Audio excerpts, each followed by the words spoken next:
Chicken दम बिर्याणी करताना बऱ्याच जणांचं काय होतं, तर भात तर मोकळा सळसळीत होतो, पण बिर्याणी अगदी कोरडी-कोरडी होते किंवा सर्व फ्लेवर भातामध्ये उतरत नाही.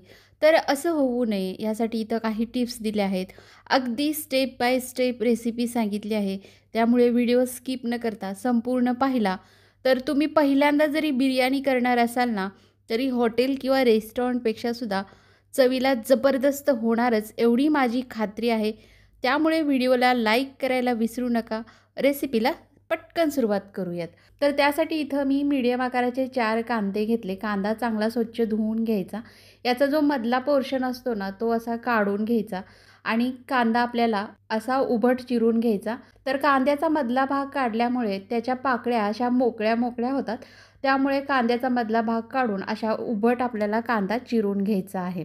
आता एका कढईमध्ये इथं मी तेल चांगलं कडकडीत गरम करून घेतलेलं आहे आणि कडकडीत तेलामध्ये आपल्याला हा कांदा मोकळा-मोकळा करून तळून घ्यायचा आहे. तर अर्धा कांदा मी इथं मोकळा करून टाकलेला आहे आणि कांदा तळत असताना हाय फ्लेमवरच कांदा आपल्याला सतत असा हलवत तळून घ्यायचा आहे. म्हणजे एकसारख्या रंगावर कांदा सर्व बाजूनी परतला जातो. हाय फ्लेमवरच कांदा तळून घेतल्यामुळे कांदा पटकन शिजला जातो.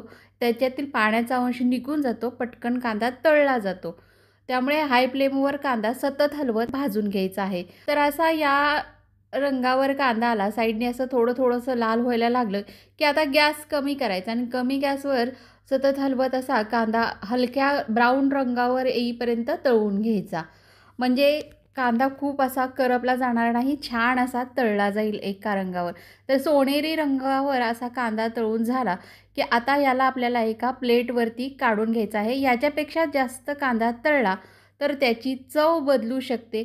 त्यामुळे याच रंगावर आपल्याला कांदा तळून घ्यायचा आहे. थंड झाल्यावरती अजून थोडासा डार्क होईल. तर सर्व कांदा याप्रमाणे मी तळून घेतलेला आहे. आता आपल्याला चिकन मॅरिनेट करायचं आहे. तर ज्या भांड्यामध्ये मी बिर्याणी बनवणार आहे, त्याच भांड्यामध्ये मी इथं अर्धा किलो इतकं चिकन स्वच्छ धुवून घेतलेलं आहे. चिकनचे पीसेस करताना खूप मोठे किंवा खूप लहान करायचे नाही, तर मीडियम आकाराचे चिकनचे पीसेस मी इथं करून घेतलेले आहेत. लेग पीस तसाच ठेवलेला आहे. आता याच्यावरती आपण तळून घेतलेल्या कांद्यापैकी अर्धा कांदा इथं घेतलेला आहे.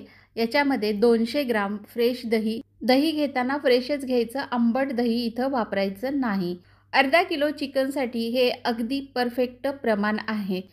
त्याचबरोबर 3 ते 4 हिरव्या मिरच्या घेतलेल्या आहेत. त्याला असे मधून चिरा लावून घेतलेल्या आहेत.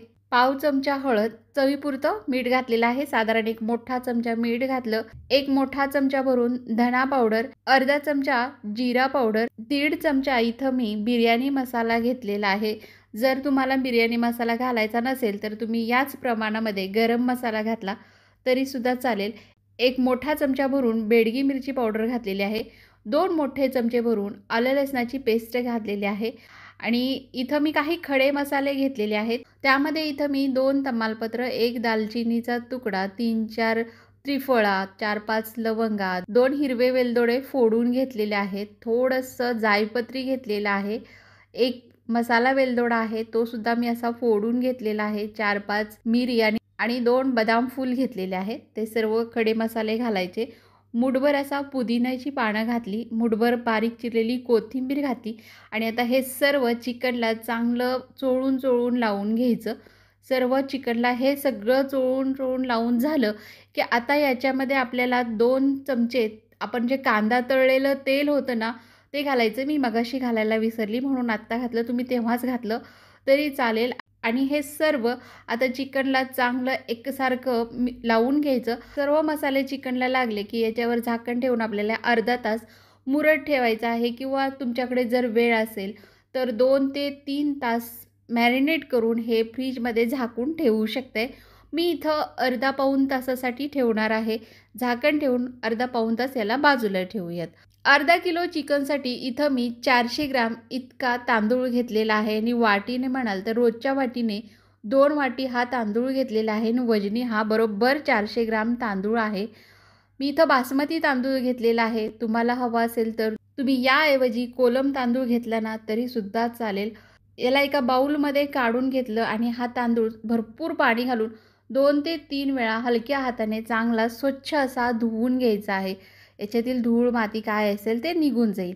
2-3 पाण्याने स्वच्छ धुवून घेतलं, याच्यावर भरपूर असं पाणी घालायचं आणि हे आपल्याला जवळ-जवळ अर्धा तास तरी तांदूळ भिजत ठेवायचा आहे.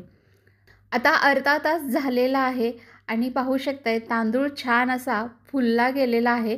आता याच्यातील सर्व पाणी काढून घ्यायचं आहे आणि आपल्याला भात शिजवून घ्यायचा आहे.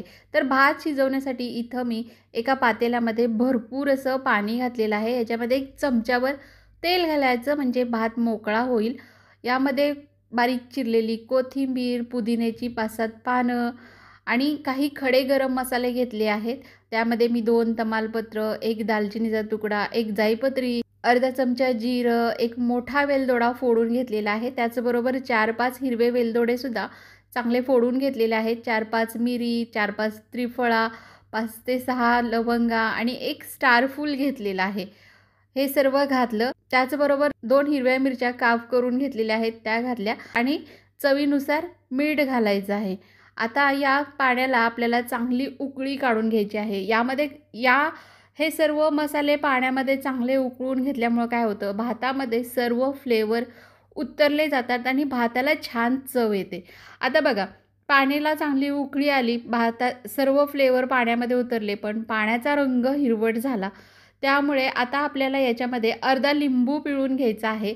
त्यामुळे बघा पाणी निव्वळ झालेलं आहे आणि यामुळेच आपला भात पांढरा शुभ्र तयार होतो. भाताला हिरवट असा कलर चढत नाही. भात मस्त पांढरा शुभ्र तयार होतो. आता बघा पाणी चांगलं निवळलेलं आहे. आता याच्यामध्ये नितळून घेतलेलं सर्व तांदूळ घालायचे. तांदूळ घातल्याने त्याची उकळी गेलेली आहे. पुन्हा एकदा पाण्याला चांगली खळखळ उकळी काढून घ्यायची. पाण्याला खळखळ उकळी आली की 4 ते 5 मिनटं तांदूळ पाण्यामध्ये चांगला हाय फ्लेमवर शिजवून घ्यायचा. 50 ते 60% इतका भात शिजला जातो. मी तुम्हाला दाखवते बघा. एक 4-5 मिनटं उकळी आल्यानंतर आपण भात चेक करूयात. इथं मी गॅस बंद केलेला आहे. गॅस बंद करून चेक करूयात.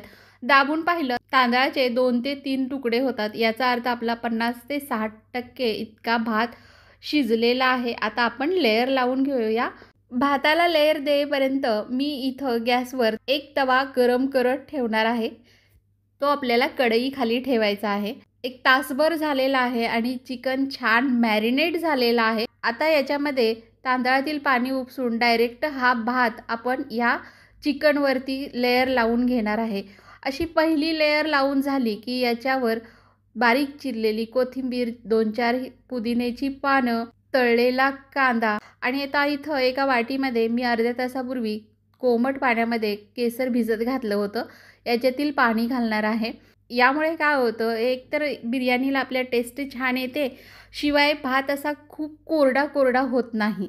जर तुम्हाला इथं केसरचं पाणी घालायचं नसेल तर तुम्ही या तांदळातीलच 1 वाटीभर पाणी वापरू शकताय. आता 1 लेयर लावून झाली की दुसरी लेयर घालायची. दुसरी लेयरसुद्धा व्यवस्थित भाताची लागली की यामध्ये पूर्वीसारखंच कोथिंबीर, पुदिन्याची पानं, तळलेला कांदा, केसरचं पाणी घातलं आणि आता हे सर्व झाल्यानंतर बिर्याणीला तुपाचा फ्लेवर यावा यासाठी वरतून 1 ते 2 चमचे साजूक तूप घालायचं. म्हणजे भाताला छान अशी तुपाचा फ्लेवरसुद्धा येतो. मस्तच खूप सुंदर लेयर आपण तयार करून घेतलेले आहेत. आता आपण हा भात शिजत ठेवूया. आता इथं एका बर्नरवरती मी ही कढई ठेवलेली आहे. 1 मिनिटभर हाय फ्लेमवर ही कढई आपल्याला गरम करून घ्यायची आहे. याच्यावर मी झाकण ठेवलं. 1 मिनिटभरानं कढई चांगली गरम झाली की आता काय करायचं, आपण जो गरम करून घेतलेला तवा आहे तो ठेवायचा. गॅस अगदी कमी करायचा. त्याच्यावर ही कढई ठेवायची. झाकणातून अजिबात वाफ जाऊ नये त्यासाठी इथं झाकणावरती थोडंसं वजन ठेवायचं आणि अगदी कमी गॅसवरच 40 ते 45 मिनटं आपल्याला बिर्याणीला दम द्यायचा आहे. 40-45 मिनटं बिर्याणीला दम दिल्यानंतर गॅस बंद करायचा. गॅस बंद करून कमीत कमी तासभर बिर्याणी अशीच मुरत ठेवायची आहे. तर गॅस बंद करून जवळजवळ इथं 1 ते 1.5 तास झालेला आहेत. आता आपण बिर्याणी खोलून बघूयात. तर पाहू शकताय, वाव काय मस्त बिर्याणी तयार झालेली आहे. आता इथं लाईट गेल्यामुळे थोडासा अंधार दिसतोय, पण पाहू शकते बिर्याणी पहा काय मस्त मस्त तयार झालेली आहे. छान मोकळा सळसळीत भात तयार झालेला आहे. त्याशिवाय पाहू शकताय काय रसरशीत बिर्याणी तयार झालेली आहे. अजिबात कोरडी नाही. चिकन अगदी मऊसूत शिजलेलं आहे. भातसुद्धा अगदी मऊसूत शिजलेला आहे.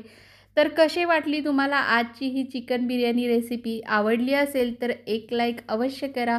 जास्तीत जास्त तुमच्या मित्रपरिवारासोबत शेअर करा. पुन्हा भेटूयात नवीन रेसिपीसोबत. तोपर्यंत मस्त खा आणि स्वस्त रहा. धन्यवाद.